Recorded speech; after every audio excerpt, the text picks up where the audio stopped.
he's like a student student teacher. Or student teacher. He's like, and then we have like this kind of 187 setup where he walks in and the people are throwing fucking papers at him and you think it's going to be Caldecott or someone. But he turns around and it's Gavin wearing glasses and stuff. He's like, I know we're going to get along just fine. And you see the little in his eye. It's like, and then I did Rise of the Machines, bitch. Full circle. Yeah. John Connor, not really. It didn't work out for me, but and then I was Yellow Bastard. Cirque. Remember that show? What is it? Circus. Cirque, yeah. On HBO, right? Yeah. Yeah, I heard that's a really good show. I remember watching that when it was on TV. It was pretty cool. Nick Stahl. He was at Monsterpalooza.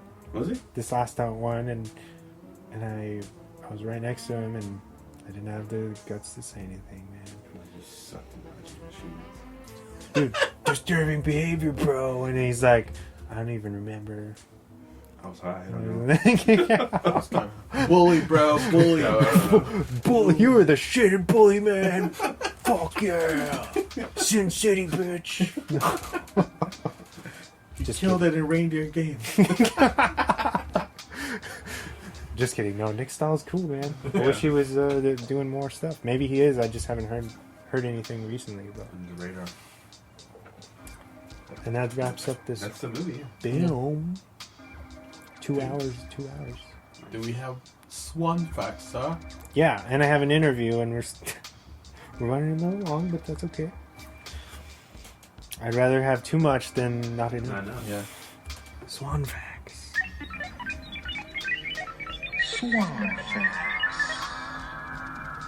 Alright, this was released July 24th, 1998. The film was shot in Vancouver, Canada as a way to save money. Director David Nutter has ties to the X-Files. I killed that already. The Gavin character was originally meant to be a heavier loudmouth, but when Nick Stahl read for the character, he immediately won everyone over and they gave him the part. It's easy to see why. Yeah. He's very charismatic in this. After several early screenings of the film, MGM ordered the film to be recut due to negative responses from the target audiences. Lots of people consider the film to be a spin on the 1975 film The Stepford Wives. As James said, good job. The budget was 15, while it went on to gross 17.5. The film opened up at number 7 in its first week, but quickly fell off within a week or two later. So it couldn't stay. There is an existing cut that runs at 115 minutes. Oh wow! The theatrical cut is just 83 minutes long. That's crazy. That's crazy. That's like they neutered this. Yeah. That sucks. David Nutter actually was so mad about the recut of this that he wanted his name taken off, and then later changed his. I guess he changed his mind. Not giving credit. TV networks such as Sci-Fi have aired an alternate cut of the film, which is the closest we've gotten to a director's cut as of now, which includes all of the deleted scenes but keeps the theatrical ending. Okay. So everything's there except for the alternate ending. There was an originally a darker ending, which I gave to you guys at the beginning. Was it? David Nutter, the director, he's also responsible for several pilot episodes of shows such as Supernatural, Dark Angel, Millennium, and Shameless. Ooh, nice. All those shows went out to do great stuff. I think he's won like Emmys and stuff too. I know he's I wanted to say R.I.P. to his wife, who just passed away this year from cancer. Wow. It's sad. Fuck cancer. Cradle Bay was a made-up location, but it's supposed to be close to Chicago, even though filming was actually done in Canada. So it's supposed to be like in close proximity, but they made up that location. They made up that location, but it's supposed to be, somewhere close or whatever. I thought that was pretty interesting. Yeah, nice. And Must then be really cheap to shoot in Vancouver. I would think so. Every show in the CW, I think, shoots there. Because that's where I think he was shot a bunch of X-Files stuff, and so he had ties to that place. So he's like, let's just shoot it here, and that'd be awesome. And then my last one was about Ethan Embry, but you guys already know that. Yeah. Ethan Embry, for anybody out there who doesn't know who we're talking about, he's from Can't Hardly Wait, Devil's Candy, Empire Records, a bunch of stuff. That new what's Harold that? and Kumar. Yeah. What's that show on Netflix? The one about the two elderly ladies. Do you guys know? Yes. Grace and Frankie. God damn it. Grace and Frankie. Yeah. He's the Oh, that's cool. You didn't know that? I've never seen that show. My grandma watches that show. Yeah, it's a good show. It's a good show. She says it's very risque. That's what she always says. Oh yeah, it's because they say what they want. They're like very vulgar. Yeah. And then, that's it. Do you guys want to dive into this 5-minute interview with James Marsden and Katie Holmes? Yeah. Yes. It's pretty cool. Don't count that, okay? 30 seconds, already done. James and Katie, I looked at the press kit of disturbing behavior, and it says up here, in Cradle Bay, it doesn't matter if you're perfect or not, you will be. The setting to this movie, Disturbing Behavior, is in Cradle Bay, is very important. Would you agree? Yeah, I do. I mean, Cradle Bay is a for the script. I mean, and for the movie, it's a fictional island off the coast of. So, but even that, just the fact that it's an island adds to that whole paranoid, claustrophobic kind of what's going on that island. You know, so that's geographically has something. I saw in the news a few weeks ago, they had America's Perfect Town, some little town in Wisconsin or something, low crime, low crime and a throwback to the 50s. And after you see this movie, maybe that's not so good. I know. It's scary. I mean, it seems like a lot of strange things keep happening in small towns. Am I right? Yeah. And then this is where it takes place. Yeah, it was like somebody, I don't know if it was Disney or somebody created this little environment, created this little housing community. So I can't remember what the Truman Show. Well, yeah, there you go. Jim Carrey's the Truman, blue skies, but people tell you you can't plant, petunias in the front yard. They have to be periwinkles. You just go, ooh, wow, this is so picture perfect that it's creepy. It's creepy, right? Both your characters are. Would you agree they're outsiders in this community? Definitely. And rebel. Yeah. My character is Rachel. Rachel, the girl who is from the wrong side of the tracks, and has the piercings and the tattoo and that nasty eye makeup and the wacky hair and likes dancing on her truck and. So obviously doesn't have a big social group at the school, right? She kind of hangs by herself. And your character is from Chicago. Yeah, from Chicago. And my hometown. There you go. And typical Chicago guy is a little bit of a rebel and is not going to conform so easily. No, I mean, once we discover that conforming to this group is a bad thing, because obviously they're tweaked and they're disturbed, and when they malfunction, they go insane and kill people. I would have no interest in conforming to that group. A lot of the film is set in the school cafeteria. I was a high school teacher for many years, and I remember going in the cafeteria. There was all these little segregated groups.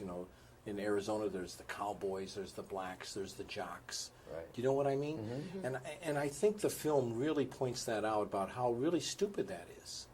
Yeah. That you have to conform to a group and not be an individual. Do you want to comment on that? Definitely. I mean, I know that in my high school, if you weren't there on the first day of school, I mean, it was a nightmare for the rest of the year because you basically found where you were going to sit the whole year and you couldn't change. And in this film, I mean, it's kind of ironic how the two outsiders are the real normal ones. Yeah.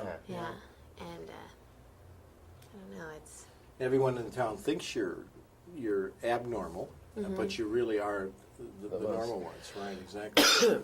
Would you agree that there's a message here too in this film, in Disturbing Behavior? It's a thriller, it's a horror thriller, but yet I got out of it, it's, hey, parents, start talking to the kids. I mean, talking works. You know, I mean, I don't think you have to go to such ridiculous extremes as planting a chip in somebody's brain and to make them study. You will study. Yes, I will study. And if you want kids to be perfect, you better start younger than thinking one weekend's going to change. Or they could follow the Pied Piper, and there's a little bit of that old fable story within this movie too, the Pied Piper thing. Yeah. And Bill Sadler. Yeah. Did you enjoy working together? Us two, or oh yeah. No. Yeah, well, she doesn't like me. I think she's kind of neat, kind of a nice girl, but She got an attitude. Yeah, you it's know just what? a tinge of sarcasm. we all got along. I mean, we were really lucky we to had get fun. a really great crew and a really great cast, and all the cast was really young, so we all had a good time just hanging out because we could relate with each other and Swing dancing. Yeah. Well, this has been a lot of fun for me, and great. Continued good luck in your careers, and I'm sure we're going to do this many times. Thank you. Don't miss these two in disturbing behavior. Thank you, sir. Thank you. Boom. Nice. The blacks. The blacks. It's like, whoa. He's like, come on, man. You got the jocks and the blacks. I know it's 98, but come on, man. Got the jocks, got the blacks. Jeez. What a period. What a period the 90s were like. You could tell it made them uncomfortable. They're like, it made them. You could. I mean, we're not watching it, but like you could hear that. I watched that they cringe. I watched this, before I used the audio. I always preview everything first, and I was just like, oh, he said that. I was like, yeah. You could tell that they. They Cringed. didn't want to. They didn't really answer. They were like, yeah, like when your parents say some fucking stupid shit, and you're like, yeah, whatever. It's like, yo, Yeah. Let's keep it pushing, all right? Let's move on. it's like that. Do you remember that old saying, like from like the 90s? It's the 90s. It's like, bro, like it's 2020. It's like, can we not use the term the blacks? Oh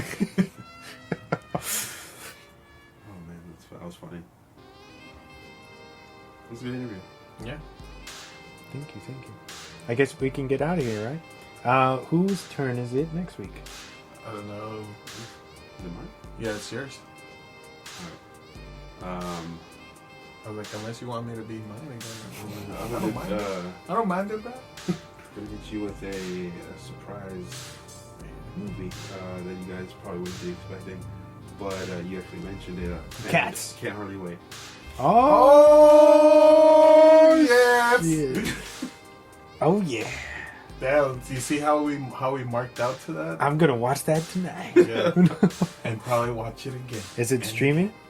It might be on HBO. Yeah. Check it out. And if they didn't take it down, I think so. So yeah, can't hardly wait. Better watch it before they take it down. They might take it down this month. But like, drop the mic, doing an episode, take it down now. I swear that always happens sometimes. Like, wasn't this shit just on Netflix last week? Yeah, fucking can't hardly. I will rent that. I should own that. I don't know why I don't own that. Maybe I'll buy it just for this Shame on occasion. you, dog. Shame Maybe I'll on just you. buy it so we can watch it on the TV here. Do they have a Blu-ray release? I think it's on Blu-ray. It's not streaming on anything. No? No. Damn. All right. It was streaming Amazon on HBO. Prime. We're gonna have to bring Vic so he can bring his VHS. Damn! Hey, he did say he wanted to come back in 2020. You get a TV that has a VHS. Nah, He's got one. He's Yeah, I got know one. he You does. see all those fucking videos he be posting? Yeah. Like, Hey, I might- shout out to that Romeo and Juliet video cassette that he has. Man, you see what he put? Yeah. Motherfucker. The best movie. Hashtag That's Swan 600. Motherfucker. I don't appreciate that, Victor. I'm gonna use your full name. Your alias. Your government name. Damn it. I don't like that movie. I will never be okay with that film. Just so you know. It's alright. You can check out on the archives the episode where Wesley rips that shit apart from left to right. Yeah. Alright. So, where can these lovely listeners find us?